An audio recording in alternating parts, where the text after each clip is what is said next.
There are things in life you regret revealing.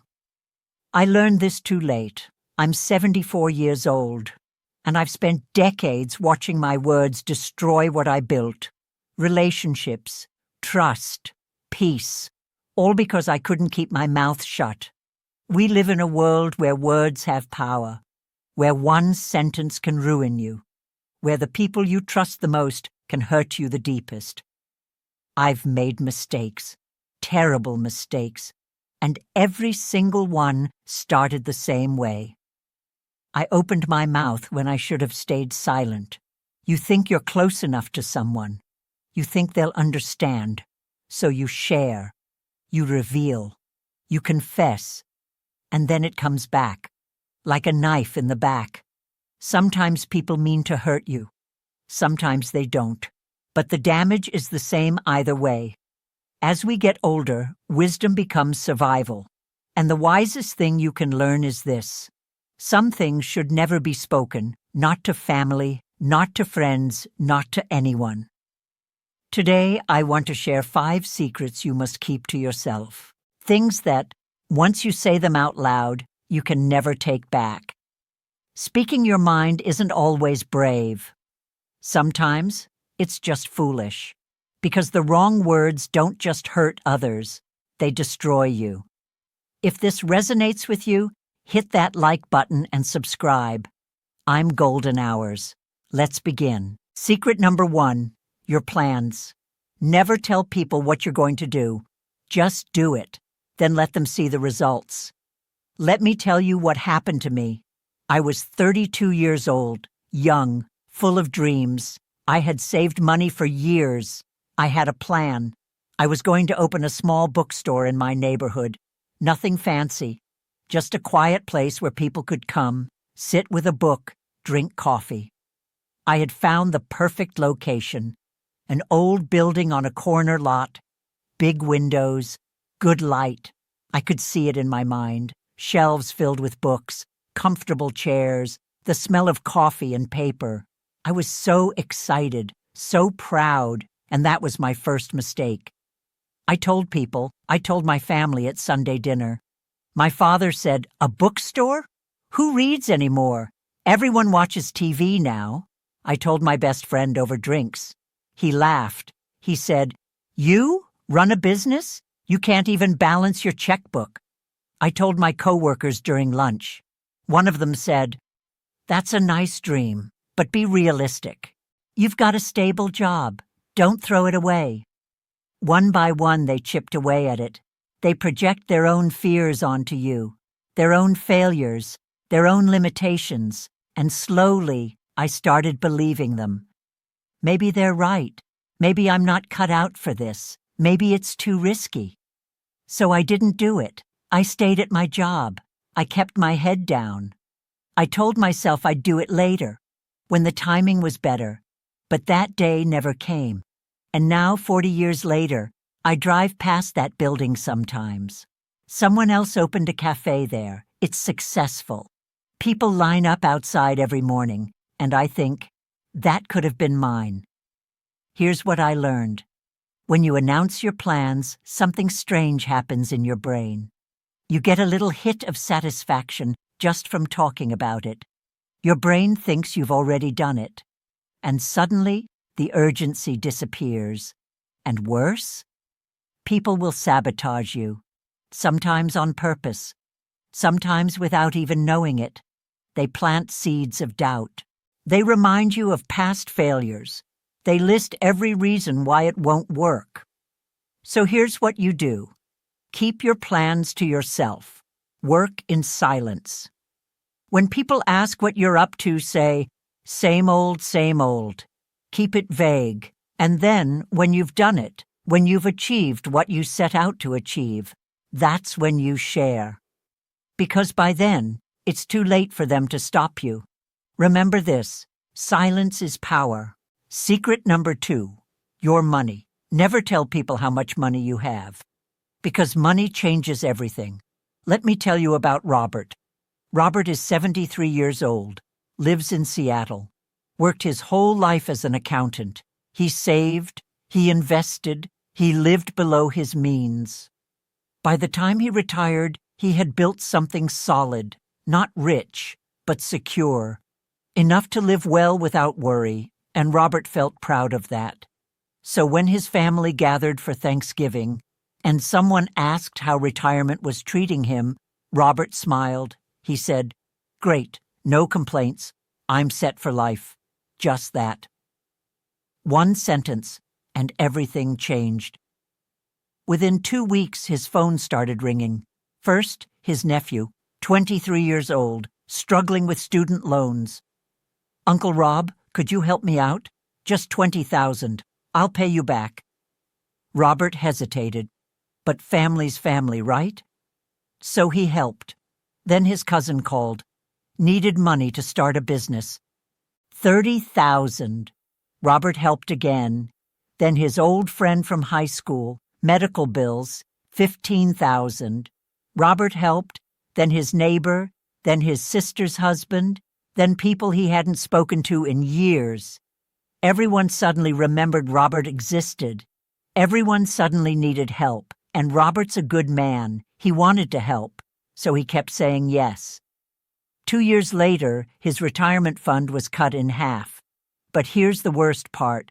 Half of those people never paid him back. They promised, they swore, but they didn't. And the other half? They stopped calling once they got what they needed. No more birthday cards, no more holiday visits. They got what they wanted. And Robert was no longer useful. He told me, "I thought I was helping family, but all I did was turn myself into a bank. And once the bank closed, they disappeared." That's what money does. It changes how people see you. You're not a person anymore. You're a resource. A wallet with legs. And it's not just about people asking directly. It's about expectations. Once people know you have money, suddenly you're expected to pay more at restaurants, give bigger gifts, cover expenses, and worse, resentment. Once people know you have more than they do, they start comparing. They feel bitter. And that bitterness turns into jealousy. So here's what you do. Keep your finances private. When people ask how you're doing, say, "Getting by." You know how it is. Keep it vague. Keep them guessing, because once they know, they'll come for it. And they won't stop until it's gone. Secret number 3, your pain. Nobody wants to hear about your suffering. I know that sounds harsh, but it's true. Let me tell you about Helen. Helen is 74 years old, lives in Portland. She has arthritis, bad knees, chronic back pain. Some days, she can barely get out of bed. Simple tasks become mountains. Cooking, cleaning, getting dressed.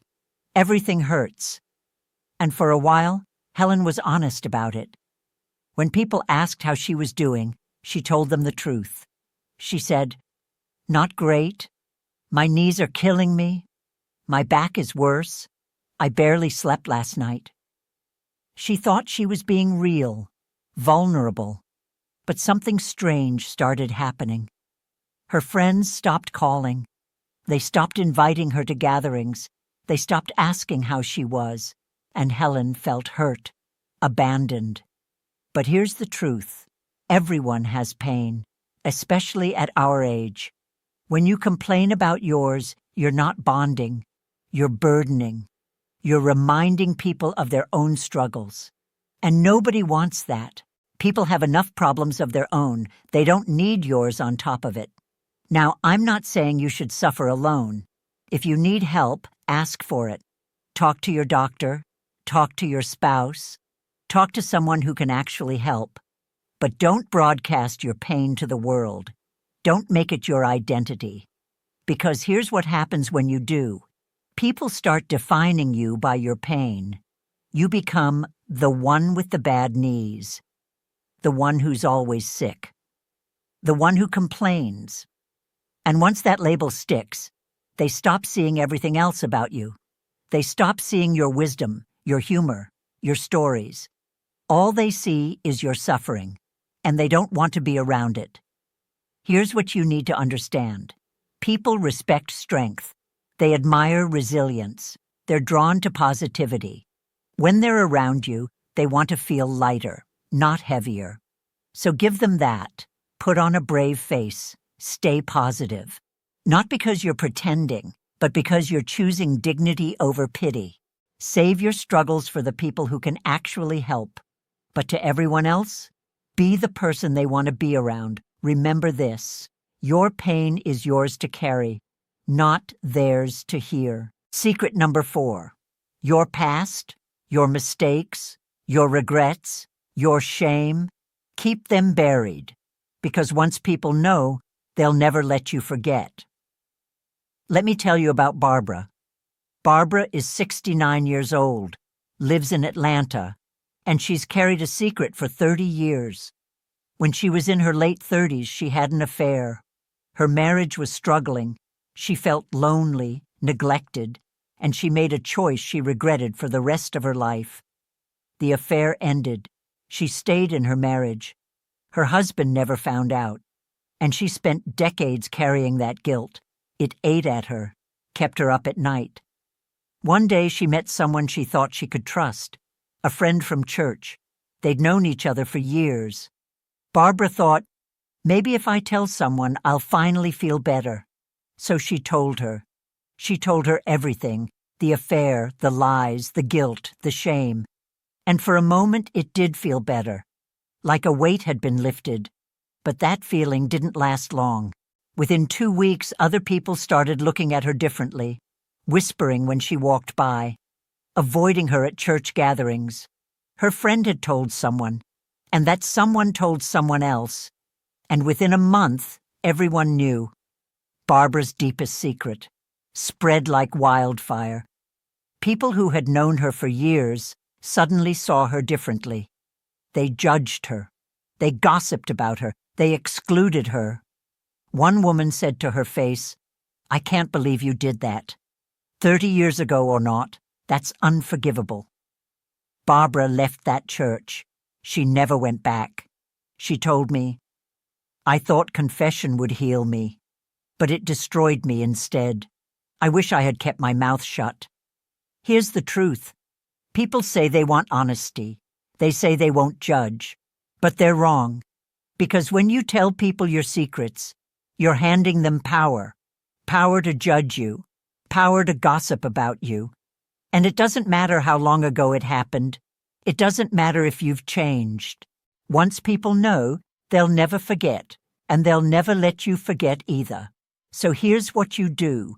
Keep your past to yourself. Your mistakes are yours. Your regrets are yours. You don't owe anyone an explanation. You don't owe anyone a confession. Learn from your past. Make amends where you can. Forgive yourself, but don't share it. Because once it's out, you can't take it back. Some things are meant to stay buried, and your past is one of them. Secret number 5. Other people's secrets.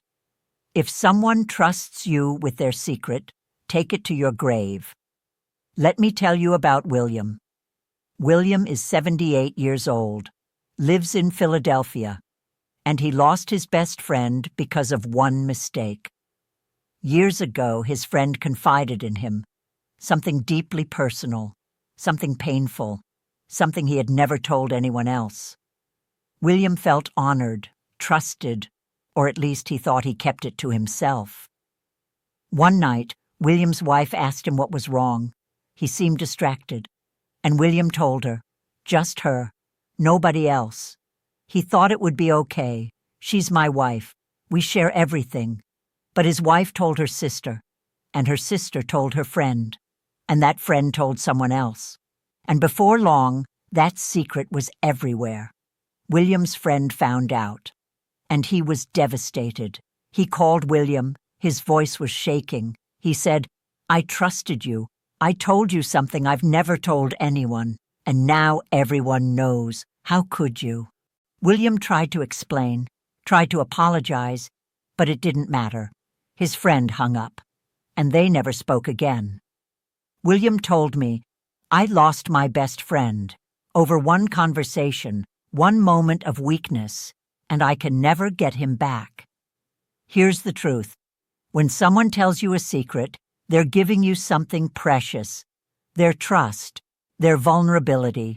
And if you betray that, even once, even to one person, you've broken something that can never be repaired. But it's not just about loyalty. It's about self-preservation. Because when you gossip, when you share other people's secrets, you're telling the world something about yourself. You're saying, I can't be trusted. I can't keep my mouth shut. And once people know that, they will never trust you again. So here's what you do. If someone tells you a secret, lock it away. Bury it deep. Don't tell your spouse. Don't tell your best friend. Don't tell anyone. Because secrets spread. That's what they do. And you're the one who started it. You're the one who betrayed trust. So guard other people's secrets like they're your own. Because when you do, people will trust you. People will respect you. And that's rare. That's valuable. That's something worth protecting. Remember this. A secret shared is a secret betrayed. Let me leave you with this. Most people talk too much. They share too much. They reveal too much. And then they wonder why their lives are full of drama, why people use them, why people judge them. The answer is simple. They gave people too much information, too much power. So practice silence. Practice keeping things to yourself. I'm 74 years old, and I've learned this the hard way. I told people my plans, and they crushed my dreams. I told people about my money, and they used me. I told people about my pain, and they avoided me. I told people about my past, and they judged me. I betrayed someone's trust, and I lost them forever.